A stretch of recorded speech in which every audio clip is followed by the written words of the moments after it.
Hello students.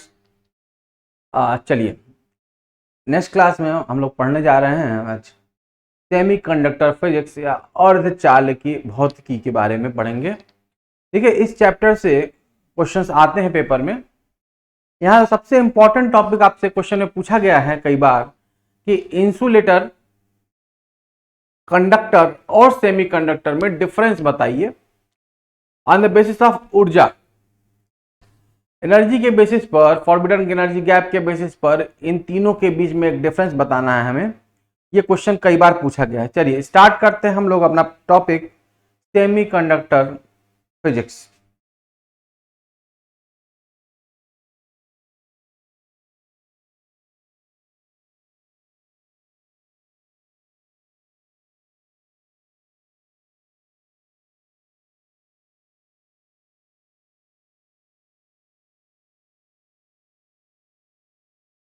Semi conductor physics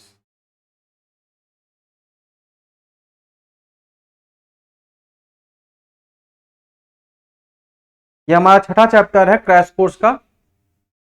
इससे पहले के 5 चैप्टर्स अपलोड हो चुके हैं, आप देख लीजिए, वहां से सारी चीजें आपको क्लियर हो जाएंगी। कोई पेपर में किस तरह के क्वेश्चंस आते हैं और उसे पढ़ना कैसे। ठीक है, टॉपिक क्लियर किया गया है, बहुत ही शॉर्ट टाइम पीरियड में सारे कॉन्सेप्ट को डिस्कस करने की कोशिश की गई है। चलिए सबसे पहला टॉपिक अपन डिस्कस करने जा रहे हैं सेमीकंडक्टर फिजिक्स में कि आपका चालक, कुचालक तथा अर्धचालक की बैंड संरचना। ठीक है, दैट मीन्स हम डिस्कस करने जा रहे हैं इंसुलेटर, सेमीकंडक्टर और कंडक्टर्स की बैंड गैप के बेस पे स्टडी। तो सबसे पहले समझो कि इंसुलेटर क्या होते हैं। अगर अपन डिफाइन करना चाहें कि इंसुलेटर क्या होता, तो इंसुलेटर का मतलब होता है कुचालक, अर्थात जिससे कोई भी इलेक्ट्रॉन पास ना हो। दैट मीन्स चार्ज का फ्लो अगर नहीं हो रहा है तो उसे बोलते हो आप इंसुलेटर। दैट मीन्स जो कंडक्शन बैंड है और टॉप फील्ड बैंड है, दोनों के बीच का जो गैप होगा वो इंसुलेटर में क्या होगा, बहुत ज्यादा होगा। आप देखोगे जब आप इंसुलेटर के लिए फॉरबिडन गैप बनाओगे तो जो गैप बनेगा ना वो बहुत ज्यादा बनेगा। यानी कि अगर अपन बात करें, ये अगर हमारा कंडक्शन बैंड है, ये हमारा क्या है, इसे बोलो कंडक्शन बैंड।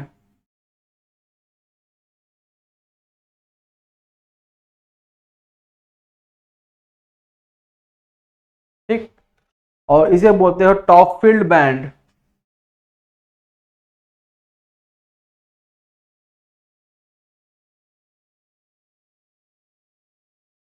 तो इन दोनों के बीच में ये जो गैप देख रहे हो ये बहुत ज्यादा होता है, जिसे बोलते हो आप फॉरबिडन बैंड।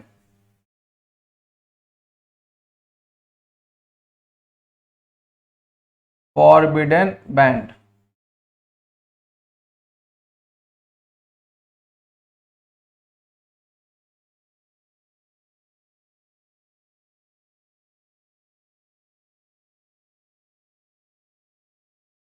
ये गैप बहुत ज्यादा होता है जिससे कि जो इलेक्ट्रॉन्स आपके यहां से निकल करके इस पे जाना चाहते हैं वो नहीं जा पाते, क्योंकि डिस्टेंस बहुत ज्यादा है।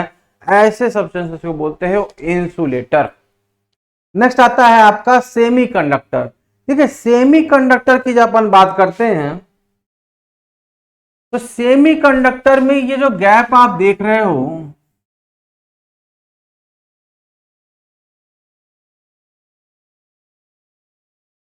टॉप फील्ड बैंड और कंडक्शन बैंड के बीच का ये जो फॉरबिडन बैंड या गैप देख रहे हो ये कम होता है।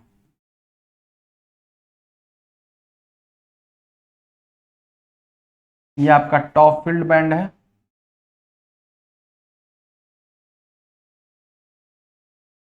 ये आपका कंडक्शन बैंड है।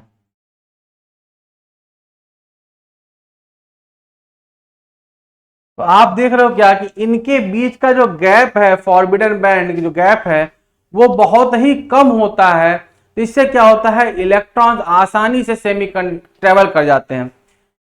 At room temperature, at room temperature भी ये ट्रेवल कर जाते हैं। जैसे फॉर एग्जांपल सिलिकॉन हुआ, जिंक हुआ, ऐसे सब्सटेंस को बोलते हैं सेमी कंडक्टर। सिलिकॉन हुआ, ठीक है, जर्मेनियम हुआ, ये क्या कहलाएंगे, semiconductor. At a small electron volt 0.72 या 1.2 इलेक्ट्रॉन वोल्ट पर भी आपका इलेक्ट्रॉन ट्रेवल कर जाता है फ्रॉम टॉप फील्ड बैंड से कंडक्शन बैंड में। ऐसे सब्सटेंस को बोलते हो सेमीकंडक्टर। ठीक है, नेक्स्ट आता है आपका कंडक्टर। देखो कंडक्टर में क्या होता है, ये जो गैप आप देख रहे हो कंडक्टर में, वो बहुत ही मिनिमम होता है। एक तरीके से कहें तो ओवरलैप कर जाता है।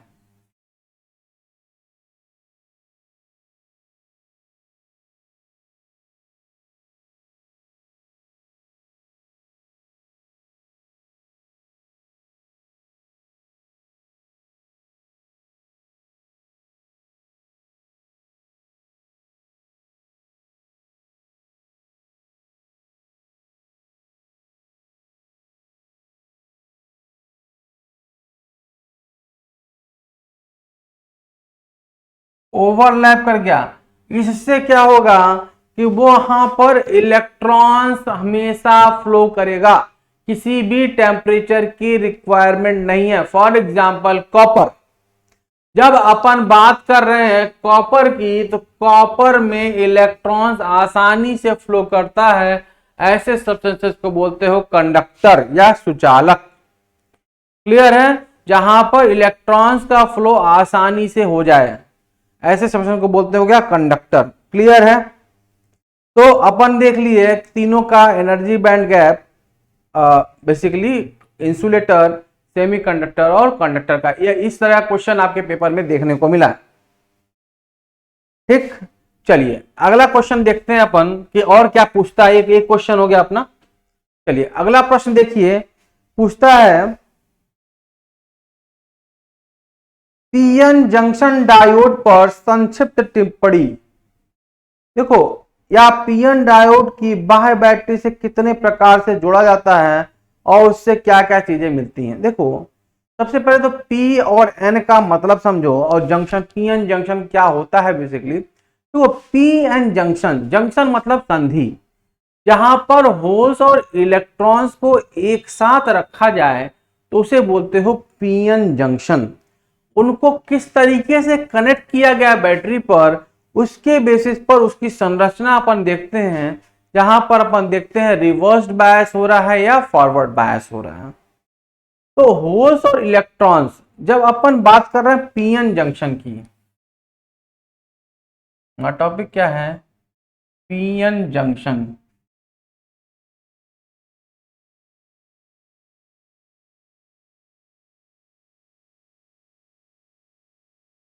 पीएन जंक्शन, देखो पी टाइप और एन टाइप। पी क्या है, होल्स, एन क्या है, इलेक्ट्रॉन्स। इनको एक साथ रखा गया कुछ दूरी पर, इनकी संधि बनाई गई।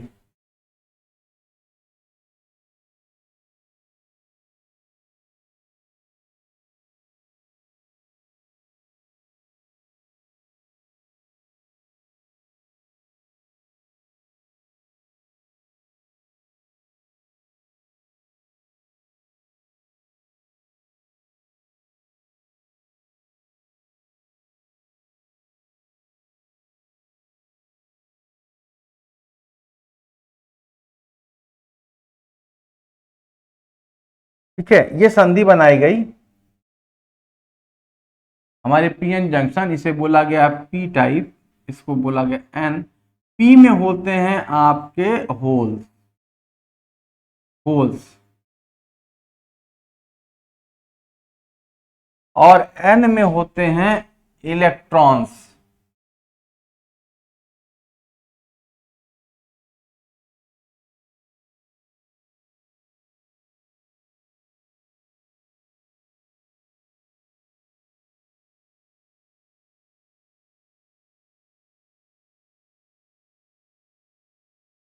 ठीक है, ये संधि है आपकी, जंक्शन है।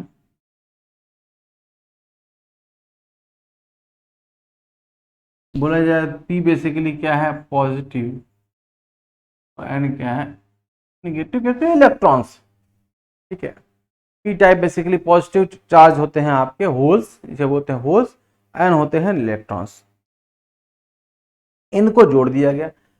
आपको पता है कि जो ईएमएफ होता है, इलेक्ट्रोमोटिव फोर्स, वो हमेशा उसकी जो डायरेक्शन होती है वो पॉजिटिव से निगेटिव की तरफ होती है। कहाँ होती है, पॉजिटिव से निगेटिव की तरफ होती है। तो जब इसे कनेक्ट किया जाए, किससे, बैटरी से कनेक्ट करें, तो देखें क्या क्या चीजें देखने को मिलती हैं हमें, उसके कनेक्शन के बेसिस पर उसकी चर्चा अपन यहाँ पर करेंगे। ठीक, लेट्स स्टडी।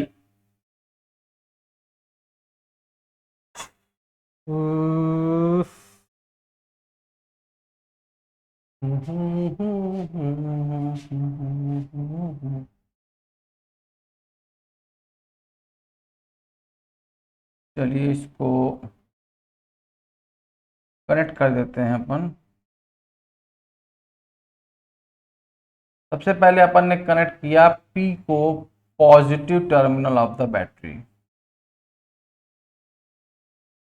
P को किससे कनेक्ट किया, positive terminal of the battery से कनेक्ट किया। अब देखो क्या होगा यहां पर, जब अपन ने P को पॉजिटिव टर्मिनल से कनेक्ट किया और इसको निगेटिव टर्मिनल से कनेक्ट किया, क्या चाहेगा, जो इलेक्ट्रॉन है वो क्या चाहेगा, वो हमेशा, आपको पता है कि पॉजिटिव चार्ज हमेशा निगेटिव चार्ज की तरफ आना चाहता है और निगेटिव चार्ज पॉजिटिव चार्ज की तरफ आना चाहता है। जब आपने पॉजिटिव को पॉजिटिव से कनेक्ट कर दिया तो उसमें क्या होगा, उसमें होगा क्या, उसमें जो इलेक्ट्रॉन्स होंगे वो दूर भागने चाहेंगे। पॉजिटिव पॉजिटिव होगा तो क्या होगा, दूर भागना चाहेगा, और वो किसकी तरफ भागेगा, निगेटिव की तरफ भागेगा। क्लियर।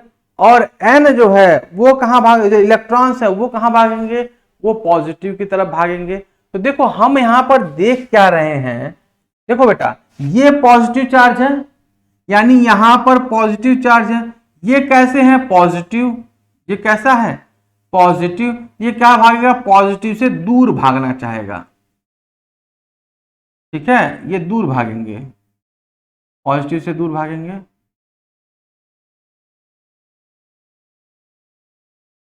ठीक, अब ये निगेटिव है, यहां निगेटिव है, ये भी चार्ज कैसा है, इन इलेक्ट्रॉन्स पे चार्ज कैसा होता है, निगेटिव, ये भी निगेटिव है, तो निगेटिव भी दूर भागना चाहेगा।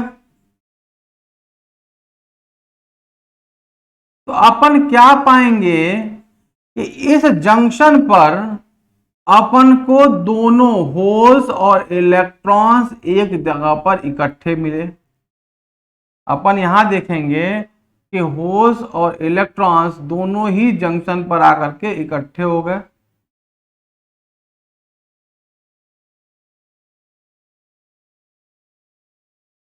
जब अपन को ऐसा देखने को मिला, ऐसे कनेक्शन को बोला गया फॉरवर्ड बायस्ड। क्या बोला गया, फॉरवर्ड बायस्ड। क्लियर है।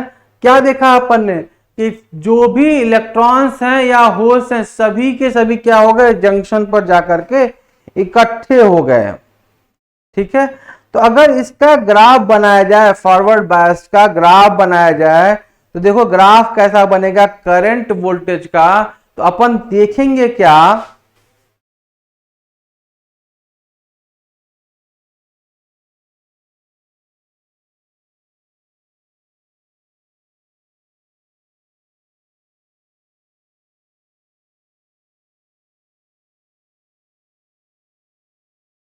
अगर करंट और वोल्टेज का ग्राफ बनाए, अपन यहां पर देखेंगे कि इनिशियली वोल्टेज बढ़ाने पर करंट बहुत धीरे धीरे बढ़ रहा है। हम क्या पाएंगे, इनिशियली वोल्टेज इंक्रीज करने पर करंट बहुत धीरे धीरे इंक्रीज कर रहा है। उसके बाद एक ऐसा पॉइंट आएगा जिसके बाद अचानक से आपका करंट की वैल्यू क्या हो जाएगी, इंक्रीज कर जाएगी। तो देखो जरा इस चीज को देखते हैं।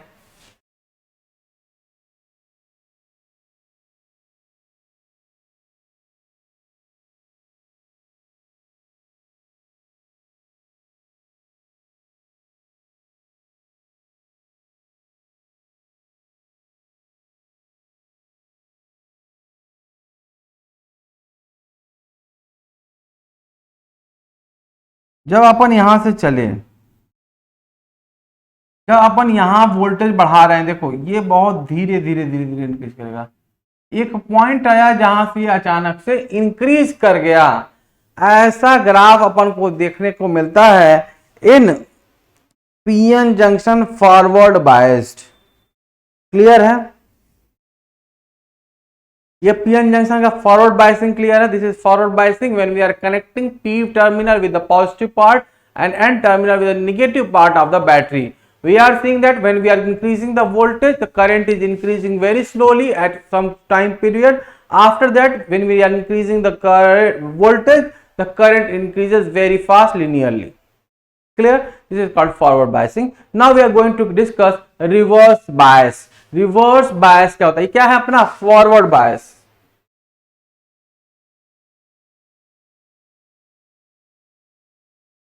ये कहलाता है फॉरवर्ड बायस या फिर अग्रसंधि। क्या कहलाएगा? इसे बोलेंगे अपन फॉरवर्ड बायस या अग्र अभिनति। क्या बोलेंगे? अग्र अभिनति। अग्र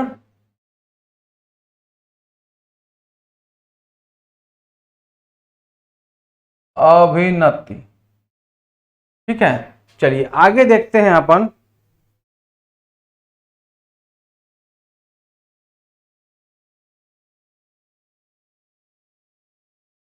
अभिनति। नेक्स्ट आता है बैकवर्ड बायसिंग या फिर उत्क्रम अभिनति। क्या बोलेंगे? उत्क्रम अभिनति या फिर रिवर्स बायस। हम पढ़ रहे हैं रिवर्स बायसिंग।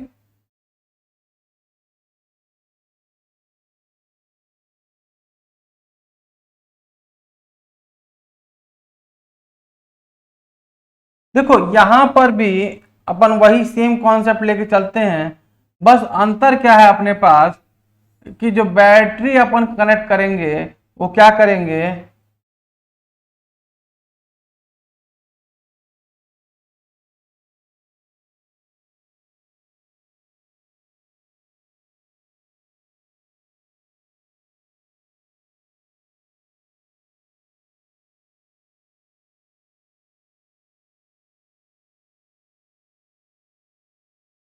ये हमारा P है जहां पर होल्स हैं, N है जहां पर इलेक्ट्रॉन्स हैं।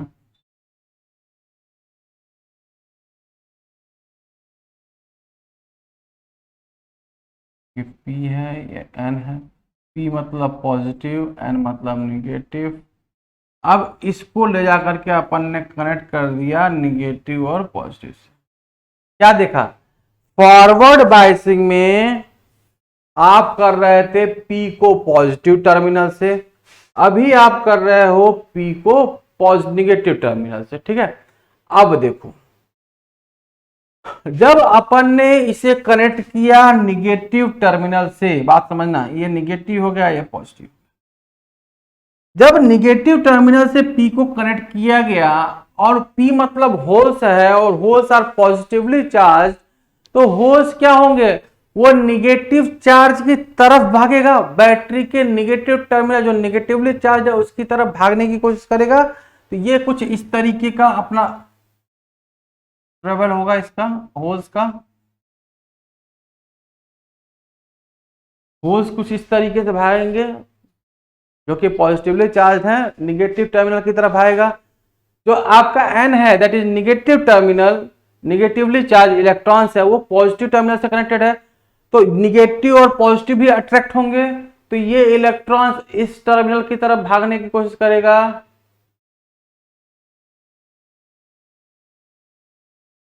ऐसा कुछ देखने को मिलेगा। तो अपन को क्या देखने को मिला कि जो अपनी जंक्शन है वहां पर बहुत ही मिनिमम इलेक्ट्रॉन और होल्स देखने को मिले। क्लियर, ये हो गया रिवर्स बायसिंग। ठीक है, तो अगर इसका ग्राफ देखा जाए वो हमारा करंट और वोल्टेज का, तो इसे देखेंगे यहां पर एक टर्म आता है ब्रेक डाउन वोल्टेज। एक टर्म आता है break down voltage. Break down voltage वो वोल्टेज होता है जिसके बाद करंट अचानक से डिक्रीज होनी शुरू हो जाती है, करंट अपने आप चेंज होने लगता है लीनियरली। देखो ग्राफ देखते हैं यहां पर, तो अपन देखते हैं वोल्टेज को निगेटिवली ड्रा करेंगे। ये अपना वोल्टेज हो गया, ये करंट हो गया, करंट इन मिली एम्पियर। अपन देखेंगे कि जब अपन वोल्टेज को धीरे धीरे इंक्रीज कर रहे थे, करंट बहुत धीरे धीरे, अचानक से ये लीनियरली ब्रेकडाउन हो गया, अचानक से बहुत ज्यादा डिक्रीज हो गया। तो इस वोल्टेज को बोलते हो आप ब्रेक डाउन वोल्टेज। क्या बोलते हो? Break down voltage.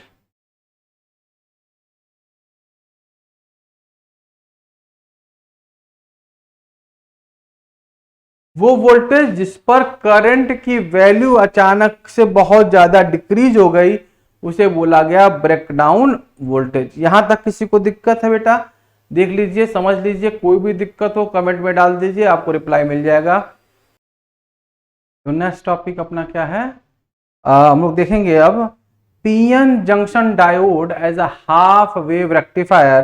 क्वेश्चन पूछा गया है, कभी हाफ वेव रेक्टिफायर, कभी फुल वेव रेक्टिफायर, दोनों में से एक चीज आपके पेपर में देखने को मिलेगी, जिसमें आप क्या बताओगे, उसका संरचना बताओगे, उसकी कार्यविधि बताओगे, और क्या इनपुट देने पे क्या आउटपुट मिलेगा, ये कार्यविधि के माध्यम से आप इसको क्लियर करोगे। तो संरचना भी बताना है, कार्यविधि भी बताना है। लॉन्ग आंसर में दीर्घोत्तरी प्रश्न में पूछा गया है क्या कि अर्ध तरंग दृष्टिकारी और पूर्ण तरंग दृष्टिकारी यानी हाफ वेव रेक्टिफायर और पूर्ण फुल वेव रेक्टिफायर दोनों के बारे में डिस्कस करेंगे। तो सबसे पहले देखेंगे PN junction as a half wave rectifier. तो सबसे पहले देखते हैं अपन संरचना कैसे हमारा वर्क करता है PN junction as a half wave rectifier. आप देख सकते हो यहां पर एक ट्रांसफार्मर होगा, एक पीएन डायोड होगा, एक लोड है आरएल जो कनेक्टेड है हमारा, एक एसी इनपुट से हम लोग इसके जोड़े हुए हैं। किससे जोड़े हुए हैं? एक एसी इनपुट से इस ट्रांसफार्मर को जोड़ा गया है, जिसके टर्मिनल P1 और P2 हैं, पोल्स हैं आपके, जो चेंज हो रहा है P1 और P2। ठीक है ना? ये तो हो गई संरचना के बारे में कि किस तरीके से इसे कनेक्ट किया गया है। आप पहले क्या करते हो, जो आपका पीएन डायोड है उसको पॉजिटिव टर्मिनल से सपोज करिए कनेक्ट कर दिया और पी पॉइंट को, उस समय आप देखोगे क्या कंडीशन मिलेगी। तो देखिए, आपको पता है कि जो एसी करंट होती है, अल्टरनेटिंग करंट, जिसे आप ट्रांसफार्मर को कनेक्ट किए हो, वो किस तरीके से मूव करता है। जो एसी करंट होता है वो कैसे मूव करता है, वो कुछ इस तरह के साइन वेव फॉलो करता है।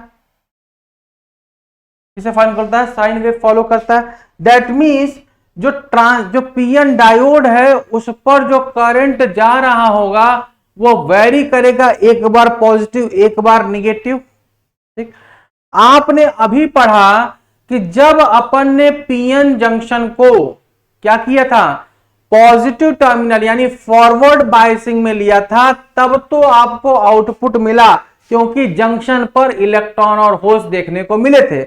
लेकिन जैसे ही आपने पी टर्मिनल को निगेटिव से कनेक्ट कर दिया था, negative terminal of the battery connect किया था, तो आपको जंक्शन पे कोई भी करंट देखने को, आउटपुट देखने को नहीं मिला। तो यहां पर भी सेम सिचुएशन मिलेगी। जब आपका पॉजिटिव टर्मिनल इस एसी करंट से पॉजिटिव टर्मिनल जा करके यहां पर पी जंक्शन पर पॉजिटिव टर्मिनल आएगा, उस समय उस हाफ के लिए तो आपको एक आउटपुट मिल गया। लेकिन जब ये निगेटिव वाला जब यहां पर पहुंचेगा, ये निगेटिव वाला जब यहां पहुंचेगा, उस दौरान आपको कोई करंट मिलेगी क्या? नहीं मिलेगी। जब कोई करंट नहीं मिलेगी तो आउटपुट मिलेगा क्या? नहीं मिलेगा। तो इस दौरान यहां पर एक ब्लैंक स्पेस देखने को मिलेगा, यहां पर एक ब्लैंक स्पेस देखने को मिलेगा। क्लियर? अब नेक्स्ट हाफ में दोबारा से पॉजिटिव टर्मिनल है, ये दोबारा से पॉजिटिव टर्मिनल हमारा है। जब ये जाकर के पीस करंट का दोबारा से हमें करंट मिलेगी तो फिर नेक्स्ट वेव अपन को देखने को मिलेगा। तो इस तरीके से अपन को इनपुट और आउटपुट देखने को मिलता है पीएन जंक्शन में। अपन ने इनपुट दिया एसी टर्मिनल पर इस तरीके का, तो आउटपुट हमें कुछ इस तरीके का देखने को मिलेगा यहां पर, ठीक है ना। हाफ साइकिल में यहाँ T/2, यह हाफ साइकिल हो गया T/2 एंड सो ऑन। इसी तरीके से T/2 को मिलेगा, T पर फिर मिलेगा। बीच में अपन को कोई अभी आउटपुट देखने को नहीं मिलेगा इन हाफ वेव रेक्टिफायर या अर्ध तरंग दृष्टिकारी में। क्लियर है। अब अगला देखते हैं अपन फुल वेव रेक्टिफायर। देखो फुल वेव रेक्टिफायर में अपन संरचना की बात करें तो संरचना बिल्कुल सेम है, बस अपन ने क्या किया, यहां पर दो डायोड ले लिए। अपन ने क्या किया, दो डायोड ले लिया, D1 और D2। इस दो डायोड को लेने से देखो संरचना वही है, केवल संरचना में अंतर क्या है कि अपन के पास अब सर्किट में दो डायोड लगे हुए हैं। जब दो डायोड लगे हुए हैं तो हमारा जो इनपुट है एसी, ये एसी इनपुट है अपना, यानी कि जो करंट कुछ इस तरीके से जाएगा। अब देखो जब आपका इनपुट आपने भेजा, एक वेव यहां से जाएगा, एक वेव यहां से जाएगा, जैसे कुछ देखने को मिलेगा। जब आपका पॉजिटिव यहां से जाएगा उस समय निगेटिव वेव यहां से जाएगा। तो उस समय जब पॉजिटिव यहां से जाएगा तो अपन को यहां पर तो वेव देखने को मिलेगी, लेकिन यहां पर अपन को क्या मिलेगा, एक ब्लैंक स्पेस देखने को मिलेगा इस दौरान। नेक्स्ट हाफ में जब यहां से निगेटिव होगा और यहां पर पॉजिटिव होगा, नेक्स्ट हाफ में मतलब यहां से जब दूसरा वेव भेजोगे आप, तो आपको देखने को मिलेगा कि जब यहां निगेटिव यहां पॉजिटिव है तो यहां पर तो वेव देखने को मिला, यहां पर एक ब्लैंक स्पेस देखने को मिल गया। क्लियर। अब इस तरीके का मिल रहा है। जब अपन ने इन दोनों वेव्स को सुपर इंपोज किया, दोनों वेव्स को क्या किया, सुपर इंपोज किया इन दोनों को, तो अपन को जो नेट आउटपुट मिलेगा कुछ इस तरीके का मिल जाएगा। नेट आउटपुट अपन को देखने को इस तरीके का मिल जाएगा इन फुल वेव रेक्टिफायर। ठीक है, यहां तक क्लियर है। Half wave rectifier, full wave rectifier, अंतर समझिएगा। हाफ वेव रेक्टिफायर और फुल वेव रेक्टिफायर में जो आपका मेन डिफरेंस है कि जो आउटपुट मिलेगा इन हाफ वेव रेक्टिफायर वो आपका लगातार नहीं मिलेगा, वहीं फुल वेव रेक्टिफायर में आपको लगातार वेव्स देखने को मिलेंगी। क्लियर है फुल वेव रेक्टिफायर। चलिए अब एक प्रश्न देखते हैं, न्यूमेरिकल आया है आपके पास, उस प्रश्न को हम लोग देख रहे हैं आगे। देखिए प्रश्न क्या पूछा गया है। कहा जा रहा है एक ट्रांजिस्टर के आधार में 20 माइक्रो एम्पियर विद्युत प्रवाहित होता है। कहां पर प्रवाहित हो रहा है बेटा, आधार में करंट प्रवाहित हो रहा है, यानी बेस करंट दे रखा है। बेस करंट कितना दिया है, 20 माइक्रो एम्पियर। देखो दिया है बेस करंट दिया है 20 माइक्रो एम्पियर, अर्थात 20 गुणे 10⁻⁻6 एम्पियर। ठीक, आगे कह रहा है यदि उत्सर्जक द्वारा उत्सर्जित कुल वाहकों के केवल 98% संग्राहक में पहुंचे, कुल कितना पहुंचा धारा, 98% पहुंचा, यानी अल्फा की वैल्यू दे रखी है 0.98, अल्फा दिया है 0.98। अल्फा होता क्या है, अल्फा होता है ratio of current from collector to emitter, यानी IC/IE होता है। अल्फा क्या होता है, IC/IE होता है। ठीक, यहां से आप एक रिलेशन बना सकते हो। क्या रिलेशन बना लोगे कि IC बराबर अल्फा IE के, या फिर 0.98 टाइम्स ऑफ आई। ये एक रिलेशन आ गया। ठीक है, पूछा क्या है, तो उत्सर्जक धारा यानी एमिटर करंट बताइए, इमीटर करंट बताइए। तो क्या कोई रिलेशन होता है इमीटर करंट, बेस करंट और कलेक्टर करंट में? हाँ भाई, एक रिलेशन होता है। क्या रिलेशन होता है? रिलेशन होता है I equals to I B plus I C. क्या होता है? I equals to I B plus I C. अपन ने आई बी पता है, आई सी की वैल्यू भी निकाल ली आई की टर्म में, तो अननोन क्या बचा? आई एमीटर करंट, जो अपन को पूछा गया है। यही तो पूछा गया, कितना करंट हमारा उत्सर्जक द्वारा या फिर एमिटर करंट कितना है। तो यहां पर आई बी की वैल्यू दे रखी है, आई बी की वैल्यू दे रखी है कितना? 20 इंटू 10⁻⁻⁶। और आईसी की वैल्यू दे रखी है 0.98 आई। ये क्या है? आई। इसको इधर भेज दिया जाए, ट्रांसफर कर दो, तो देखो ये क्या हो जाएगा 0.02 आई इक्वल्स टू 20 इंटू 10⁻⁻⁶, यानी आई बराबर 20 इंटू 10⁻⁻⁶ डिवाइडेड बाई 2 इंटू 10⁻⁻²। ठीक, इसको सिंप्लीफाई करोगे तो क्या जाएगा 1 इंटू 10⁻³ एम्पियर या फिर 1 मिली एम्पियर। क्या हो गया? एमीटर करंट कितना आ गया? 1 मिली एम्पियर के बराबर। इस तरह से क्वेश्चन आपके पेपर में पूछा गया। न्यूमेरिकल प्रश्न भी समझ में आया, आपको बस टर्म समझना है और क्या पूछा जा रहा है। कह रहा है, फिर से मैं क्वेश्चन रिपीट कर रहा हूं कि एक ट्रांजिस्टर दिया है, उस ट्रांजिस्टर में कह रहा है कि 20 माइक्रो एम्पियर करंट हमारा बेस करंट है या आधार धारा है, उसमें से 98% धारा ही हमारी पहुंची, यानी अल्फा की वैल्यू दे रखी है 0.98। यहां से आप निकाल, तो आपको रिलेशन केवल क्या पता करना, अगर ये रिलेशन आपको पता है और ये रिलेशन पता है तो आप आसानी से प्रश्न को कर सकते हो।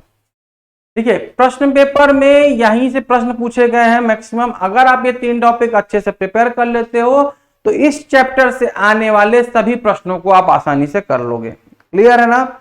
चलिए, अगली क्लास में जब अपन मिलेंगे तो अपन पढ़ेंगे मॉडर्न फिजिक्स के बारे में पढ़ेंगे, और वो हमारा क्रैश कोर्स का लास्ट वीडियो होगा। ठीक है, यहां तक कोई भी दिक्कत, अगर आप लोगों को इसके पहले की वीडियोस भी आप देख सकते हो, डिस्क्रिप्शन में गिवन है, वहां से आप पुरानी वीडियोस भी देख लो, अपने फ्रेंड्स सर्कल में भी डिस्ट्रीब्यूट करो, जिससे कि आप फिजिक्स में, अप्लाइड फिजिक्स सेकंड में अच्छे मार्क्स लेकर आओ।